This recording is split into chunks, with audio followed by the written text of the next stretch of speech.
Hello friends, आज आमी कथा पातिम दिल्ली पुलिस रिक्रुटमेंटत खाली हुआ केटामान पोस्टर विषये जिकिटा पोस्ट होइसे हेड कन्स्टेबल पोस्ट। गतिके भिडिओটো स्किप नकरि शेषলৈকে চাই থাকিব।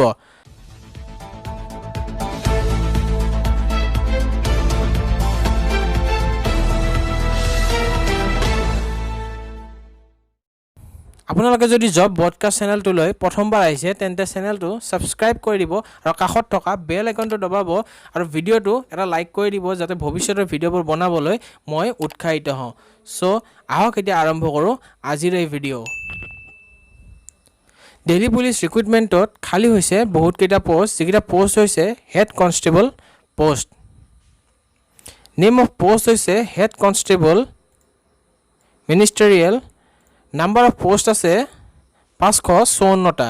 তাৰে মেলৰ বাবে আছে 372টা আৰু ফিমেলৰ বাবে আছে 182টা। মেলৰ জেনেৰেল আৰু আনৰিজাৰ্ভৰ বাবে আছে 140টা, OBCৰ বাবে আছে 86টা, SCৰ বাবে আছে 56টা আৰু STৰ বাবে আছে 53টা আৰু EWSৰ বাবে আছে 37টা। টোটেল পোষ্ট আছে 372টা মেলৰ বাবে। ফিমেলৰ বাবে জেনেৰেল আৰু আনৰিজাৰ্ভৰ বাবে আছে 69টা, OBCৰ বাবে আছে 42টা, SCৰ বাবে আছে 27টা, STৰ বাবে আছে 26টা আৰু EWSৰ বাবে আছে 18টা। টোটেল পোষ্ট আছে 182টা। পে স্কেল হ'ব 25,500 টকাৰ পৰা 81,100 টকালৈ। এডুকেশ্যন কোৱালিফিকেশ্যন লাগিব HS পাছ কৰা হ'ব লাগিব যিকোনো ৰিকগনাইজ বৰ্ডৰ পৰা। আৰু প্ৰফেশ্যনেল ৰিক্ৰুটমেণ্ট লাগিব আপোনালোকে ইংলিছ টাইপিং কৰিব পাৰিব লাগিব 30 ৱৰ্ড পাৰ মিনিট আৰু হিন্দী স্পেলিং আপোনালোকে টাইপিং কৰিব পাৰিব লাগিব 25টা ৱৰ্ড পাৰ মিনিট।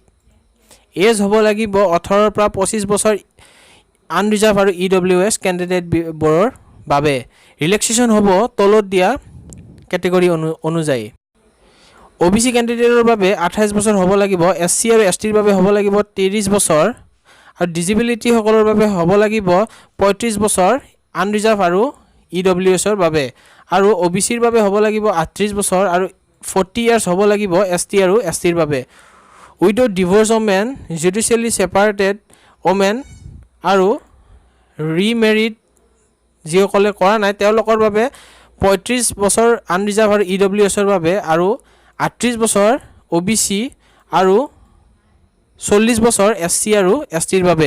স্পৰ্টছমেন আৰু স্পৰ্টছ ওমেনৰ বাবে 30 বছৰ হ'ব আনৰিজাৰ্ভ আৰু OBC EWS কেণ্ডিডেটৰ বাবে।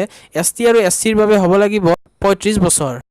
এক্স ছাৰ্ভিচমেন সকলৰ বাবে এজ ৰিলেক্সেশ্যন আছে। এপ্লিকেশ্যন ফিজ হ'ব 100 টকা। SC আৰু ST কেণ্ডিডেটসকলে আৰু এক্স ছাৰ্ভিচমেন পাৰ্চন আৰু যিসকল ডিজিবিলিটি হৈছে PWD আৰু ওমেন কেণ্ডিডেটসকল তেওঁলোকে কোনো ধৰণৰ পে'মেণ্ট ফি দিব নালাগে। হাউ টু এপ্লাই কেনেদৰে কৰিব আপোনালোকে এইটো www.delhipolice.nic.in এই ৱেবছাইটটোৰ দ্বাৰা অনলাইন ফৰ্ম ফিল আপ কৰিব পাৰে। অনলাইন ৰেজিষ্ট্ৰেশ্যন আৰম্ভ হ'ব 14/10/2019 পৰা।